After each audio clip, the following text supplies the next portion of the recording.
Hello, everybody, and welcome to our panel discussion. My name is Margarita. I lead product and platform teams at Preschool, and I'm very excited to be here today at Protocol Online. Thank you so much, our panelists, Pearl and Gerry, for joining us to talk about remote product management. Something that many times has been said to be close to impossible, right? And look what's going on around the globe. Even as right now, we should have been at the beautiful venue in San Francisco, but well, nothing is more important than staying healthy and safe. So to begin, I would love for the panelists to introduce yourselves to the audience, tell us a bit about your background, and then we're gonna dive into your remote PM experience. So Gerry, would you like to start? Yeah, sure. So I'm Gerry Becker. I'm a product manager with Red Hat Open Innovation Labs team. I'm also an engagement lead, so I kind of share two different hats. But really what that means is I'm kind of a consultant, and we come in and work alongside partner product teams and customer product teams for a period of time, 6 to 12 weeks, and really kind of upskill them on becoming higher performing teams and a lot of these new modern methodologies. So working a lot with enterprise companies, but even medium-sized companies as well. So my particular role with product management is, we do have a product within Red Hat that I'm the product manager for, but I also partner with our product team, product managers, to try to upskill them on how to perform their job better and kind of lead this new kind of team that we're forming that's operating in different ways they might be uncomfortable with, but really in a way that's kind of accelerating the way that they can get from idea to delivery in their product lifecycle. So that's me. Hey guys. All right, I can go next, Margarita. Hey everyone, I am Parul Goyal, and I am a group product manager at PayPal. I own payments for our partner segment. So by partner segment, I mean marketplaces and shopping carts. So our product is an enterprise product, and I have been part of the team for the last 4 years, the team that built this product from scratch, took it to market, and now we are scaling it. And before I had this role, I have significant experience working on B2C products, both at PayPal and at other companies outside of it. I am really excited to be here with you guys and with Margarita and Gerry, and to discuss the future of product management. All right. Well, thank you very much. So now, before we dive into details, I would just like to set the tone and understand, like, what's your situation? If your team has ever been remote before, or probably, as it happened to the majority, the COVID outbreak forced you to go remote. And in case it did, so how smooth was the transition? Like, were you prepared, or did you have to adapt quickly?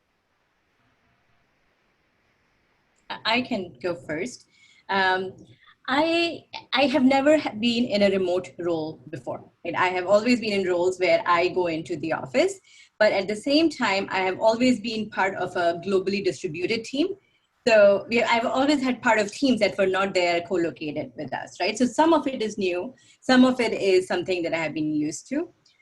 But having said that, yeah, there was a transition period for me when we got the stay-at-home order from PayPal. And initially I was pretty happy. Like, I didn't have a commute. I could log in based on when my first meeting was. And so the first 2 weeks I was very happy about this new arrangement. But then around, after that, I started realizing that the lines between the personal time and the work time were really blurring. Right? So for one, that was that, I started seeing meetings coming at 7 a.m. and also at 6 p.m. And what do you say? Like, people know you're not going anywhere. And the second thing I noticed was in myself, right? I was staying up late, watching TV. I would just wake up right before my first meeting. And I also realized that's also not a workable solution. So then I had to impose some discipline on myself and on others to kind of have a more structured day. So for me, it was a journey to get there. It took about a month for me to say, okay, I need to do something. Okay. Yeah, I think so. Similarly, what's interesting is I had actually started working remotely before all of this. So I had been doing it for about 6 or 7 months. Usually we travel to go on sites with our customers and work with them. but I had stepped away from doing more of the engagement and delivery work on site and focusing more on some of our internal service offerings and products and things. So I had already been working at home, and that was a learning period just when it was me working at home. Like, how do I get on the right schedule? Like, I think Parul kind of nailed it. Like, there's just so much that you don't plan that you realize you need to plan and be much more intentional with your schedule. So I felt like just when I started to hit my stride in that, then everybody else started working remotely, and it threw me all off again because they hadn't learned all the stuff that I had. So I was kind of like trying to share, some best practices that I found in working remotely. And then obviously we had to kind of take our in-person consulting offering and turn it into something that we could do virtually so we could still help the teams that we wanted to. So bit of a learning curve also. And I was surprised that it wasn't just me learning how to work remotely myself, but also all of the other teammates had to learn how to work them remotely for themselves too, for us to really find a rhythm together for us to work. So it's been a wild ride. All right, I see. So like, if we went a little bit more into detail, like maybe you could give some actual tips, and how did you organize yourselves? Like, how do you structure your day, your week, your meetings? Like, what is the biggest shift, let's say, there? Yeah, I think for me, I've really learned to be intentional with keeping my calendar up to date, for one. And that's not just with work stuff. So I've also found, so I have 3 young boys at home also, and they still needed to finish out the school year. So what that meant was, for a couple of hours today, well, it's like an hour and a half a day, I had to block off time on my calendar that I couldn't schedule stuff, and nobody could put meetings there because that was school time. So my wife and I would divide and conquer in doing, the schoolwork for the boys. And that was something that took me a while to realize I needed to start blocking off personal time in order to keep that work-life balance healthy. And then in organizing the way that we approach things like meeting and stuff, it was being much more direct in the meeting invite about what we were doing together.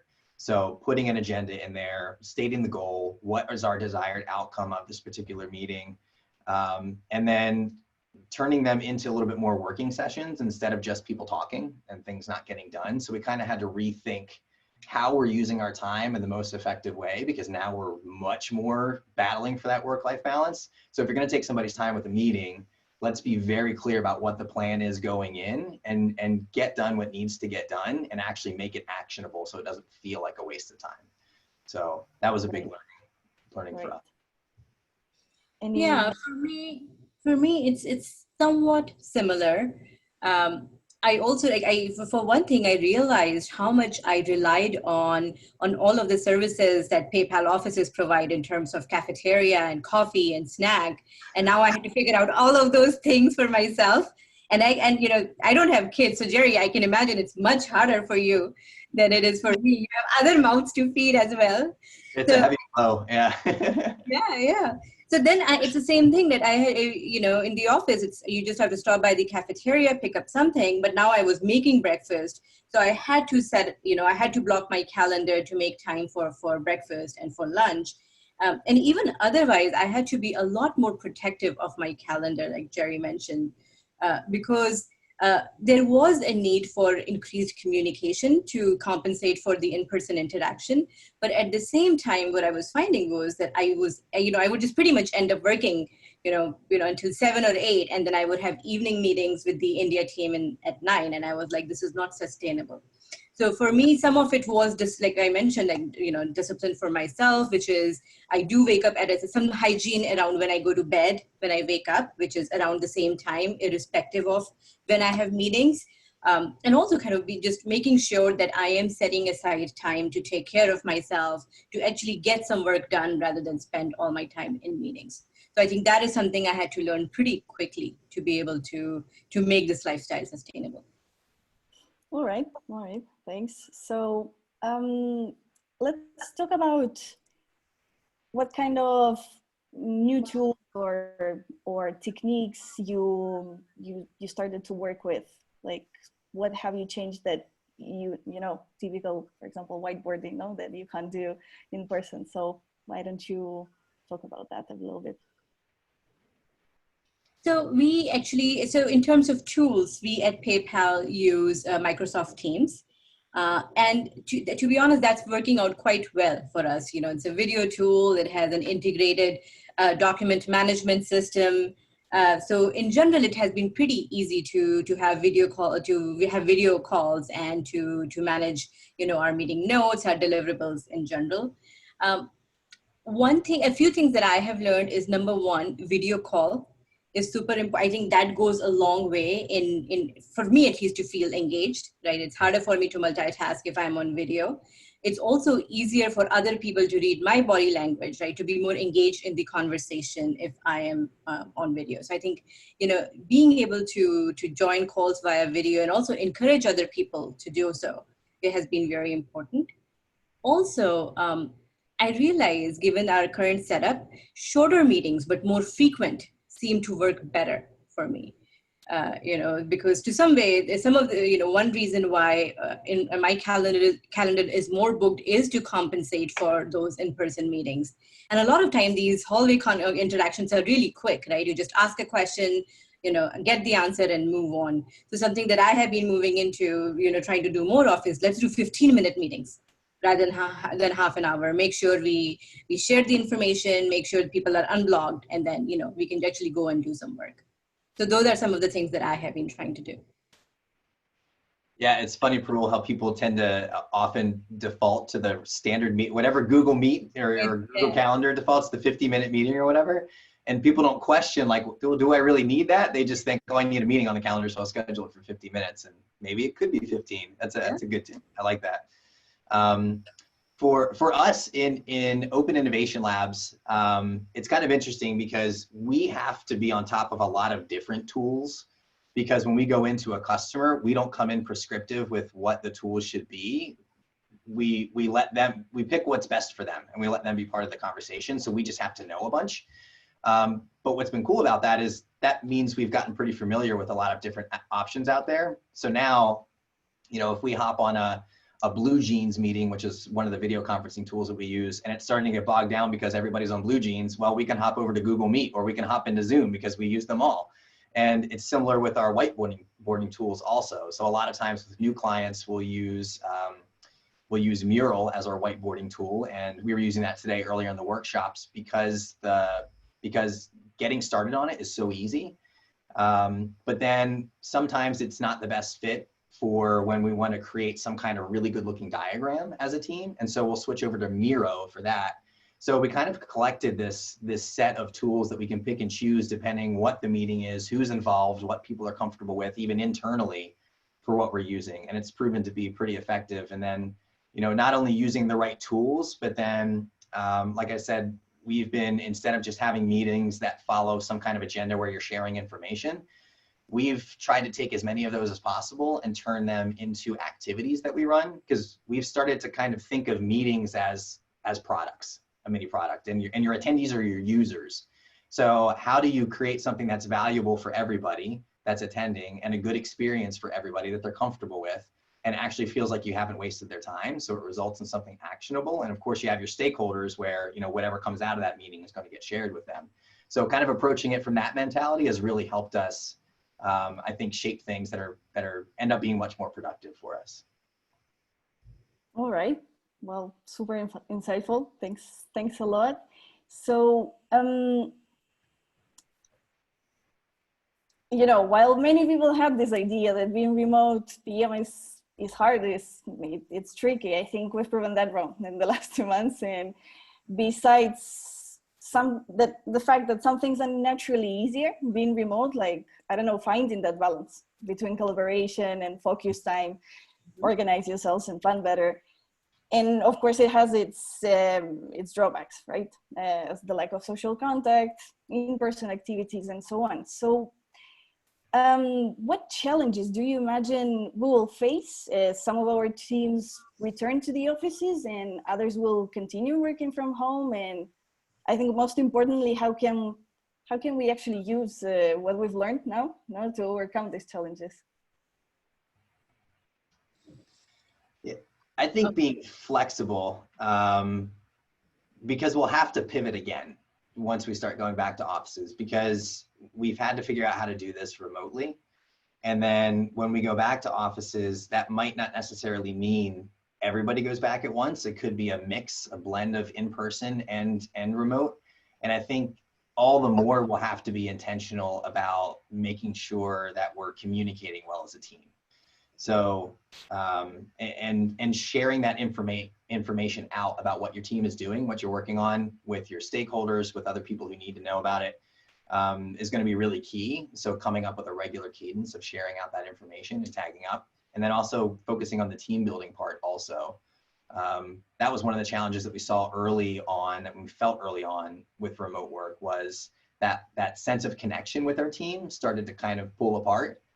And so being intentional about setting time aside to do team building things, like the first 15 minutes of meetings, you share, you know, a question that everybody answers, or you do like a show and tell or something, or you have like a crazy theme where you wear, you know, you dress up in a costume or something. Like we do stuff like this. And then scheduling things like virtual happy hours and stuff, or playing a game together. We do that like every other Friday. We'll get together as a team and just set aside half an hour to connect as a team, because the power that you get from a team that really knows and trusts one another, the way that you see that in your team productivity it's exponential. And it's really important factor in that, and keeping people's spirits up, feeling connected to the company, to part of the team, and then doing their best work has been something that we've been intentional about as well. And we've found that we can actually have a lot of fun in doing it in ways that I don't think we would have thought doing remote connection could have been as fun as it was, but necessity is the mother of invention. So here we are. Yeah, I actually, I do agree with Gerry. I think when we go back to the office, I think there are, in my mind, there are going to be two challenges. I think logistically, offices are going to be, they're going to look very different than what we are used to, right? I'm very curious to see what happens to the open office format that we're all so used to, right? And you know, with an increased chance of an infection, you know, I think socializing in office is going to look different. So I think logistically, offices are going to evolve quite a bit. Secondly, I think there is going to be a tendency to go back to normal once we go back. And I think we're all going to realize that the new normal is going to be very different, right? You know, when you say inclusive, it's going to now expand to also include people who have decided to go remote. And so, you know, some of the things that we just take for granted, which is going for a walk for somebody, or just, you know, catching up with someone over lunch, I think we will have to be more intentional to create that bond, or to continue those friendships at work. So to a large extent, what Gerry was saying, that, you know, a lot of just being, forming a bond is a lot easier when you're co-located. Right? And we will have to find alternate ways to now build that bond. I think that's going to be a big challenge, but also a big opportunity when we go back. Yeah, you're definitely right. It's going to look really different, and I think it's going to be interesting to see. I'm not really sure what that looks like. One of the things that we found that is really helpful in building that bond with remote teams, and even blended teams where some people are in person, is we run this practice, or this activity called a social contract, where as a team together, we set time aside and we talk about what kind of team culture we want to have, and what are our guidelines for operating as a team together. So you set those expectations early, and everybody aligns on it, and then you can use it to hold people accountable as you go. And I think something like that might be even more important once we start to get back into the work environment. And like Parul said, we might want to default back to what was comfortable before, but we've learned so much from this experience, and not everybody's going to be able to go back. But we want to make sure we don't lose out on those learnings and those things that we really had to strive for to make remote work happen and be a reality and still feel like a team. So making sure that you capture those in something like a social contract, and then aligning the team on it going forward. All right, and if we had to imagine how the future of product management will be, like, do you see different? So, you know, I personally always assumed that a product manager had to be on site, you know, with the stakeholders, with the team. That has been my assumption. And I feel like that's true of many people, right? That they are hesitant to hire a remote PM.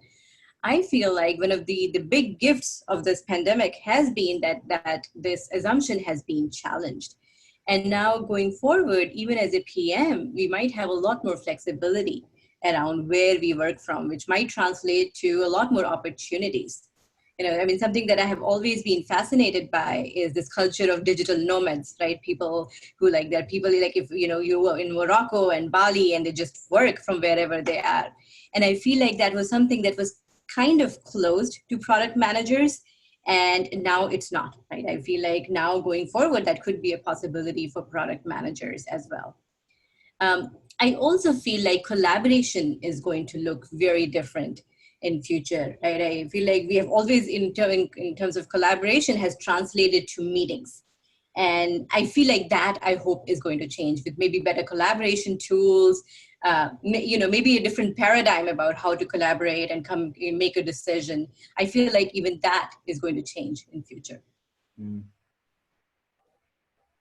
Okay. Now I just want to share, for example, in Preschool, no?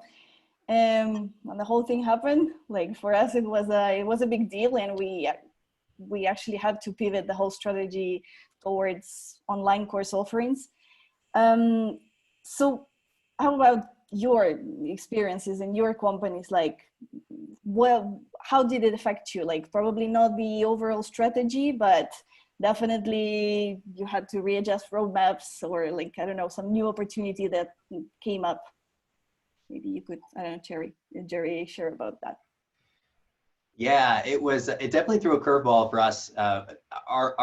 We have our own, digital products, and one of which I manage, but particularly our biggest service offering is that in-person kind of consultancy that we do. And we believed so much of the power of having to be in the same room together. And now that was a constraint that we couldn't have any, we had to operate in a way that we weren't allowed to be in the room together. So the way that we had to, that we decided to approach that was to collaboratively solve the problem together as a global team. So we have, I think, about maybe 60 plus people in every region within Red Hat Open Innovation Labs. And we set up collaboration meetings where we had activities that we were running where people could ideate against how might we statements that we've developed in turning our in-person residencies, we call them, into virtual residencies. And it was amazing to get the insights out of the people, because I could have never thought of all the things, the factors that people considered in that, but we kind of opened it up, and that's kind of one of our big cultural things, is being very open and transparent in our decision making. And particularly we even teach that as a product manager, that not all decisions are on you. You should think of yourself as more of a decision facilitator. And so we took that approach and got great ideas that helped inform all of the details of how we were going to turn our in-person services into virtual services that we're now able to sell and still transform teams that we're passionate about doing, which has been pretty beneficial. So that was a pretty big challenge for us in terms of managing the digital products. I think having worked remotely, I think we're seeing a lot of offerings in the tool sets that we can use as product managers to deliver work remotely and organize our teams, which is really nice to have that selection of offerings. And I think that that's going to stick around. So there's so many options out there on what you can use to organize, and you really find what's best for your team. And I think that even more will emerge. Maybe not all will survive, but right now it's kind of like the big pain point. And then I think features within the tools that do exist are going to keep getting better and better. And this will just be a permanent mark on product management in a post-COVID world, I think, in my opinion. Yeah, so PayPal is an online payments company, and I feel like this is the time for online payments. We at a company level, we have been focusing on the future of payments with this new reality, as well as in near term, how can we help our customers who are going through a challenging time.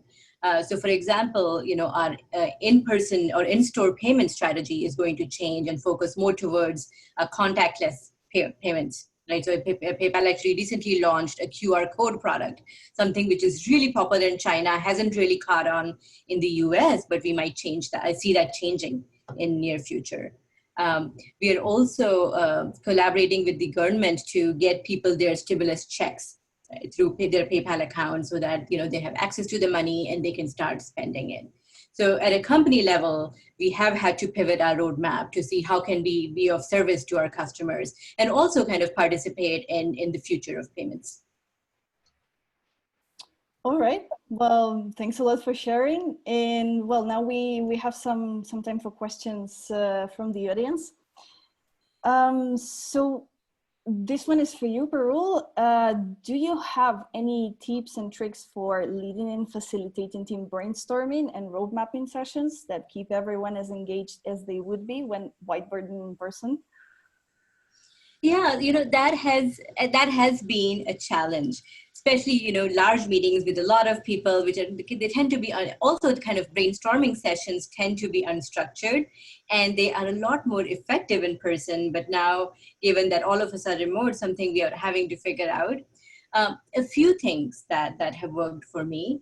Number one, I already mentioned this, video calls, right? If you can be on a video call, you can make sure that everybody else is on video call. I think that would really improve engagement.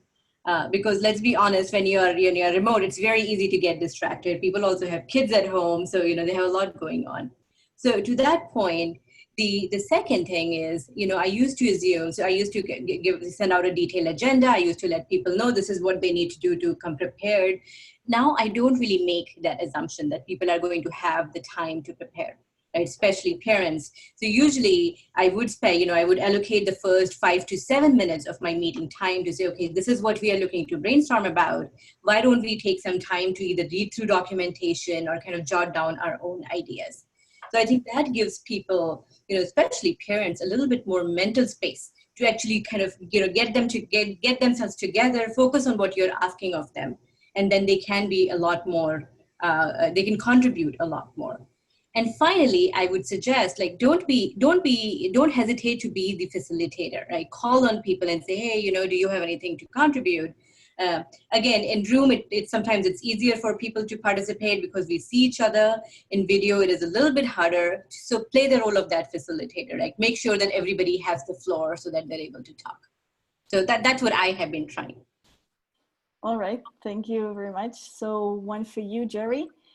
When working remotely, how do you convince and motivate a task-driven waterfall team to be more outcome-focused and agile? Well, that's a big ask. I think at the heart of that is a little bit of a cultural issue and a method to how they're currently approaching how they're building product. So there's kind of some nuances in how you can approach that.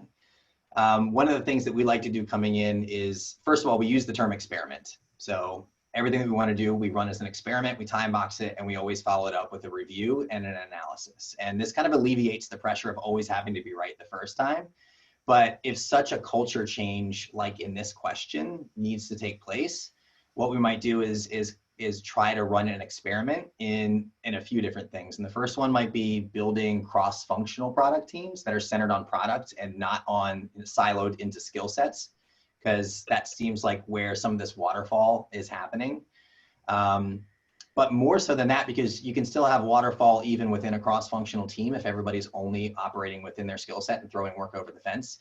So we also like to incorporate pairing and mobbing with cross-functional skill sets also. So we do that when we're trying to tackle different problems, but also sharing knowledge. So we'll have like front-end developers pair with designers, and designers attend meetings for the developers when they're doing backlog grooming and things like that. So we really try to mix it up so that we can share that knowledge so that people are naturally wanting to work together rather than just within their skill set.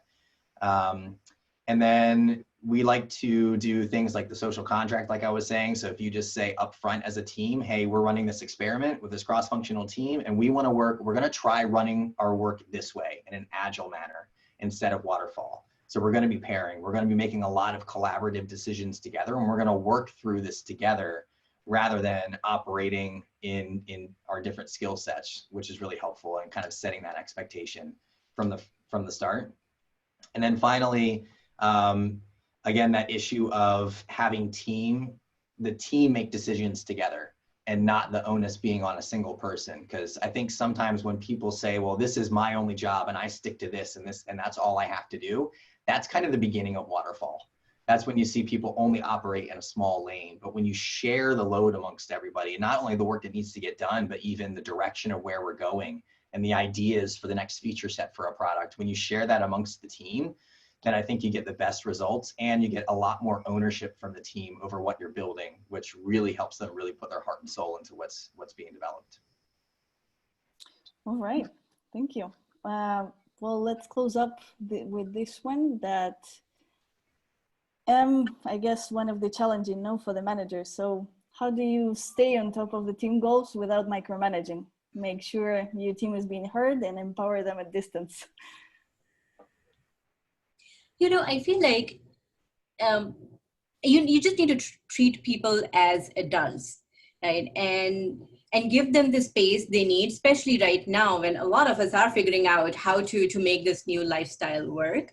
As a product manager, what has worked for me is just being very clear about why. Why is this important, right? If you do a good job of conveying that, I think most people will take personal responsibility to make it happen.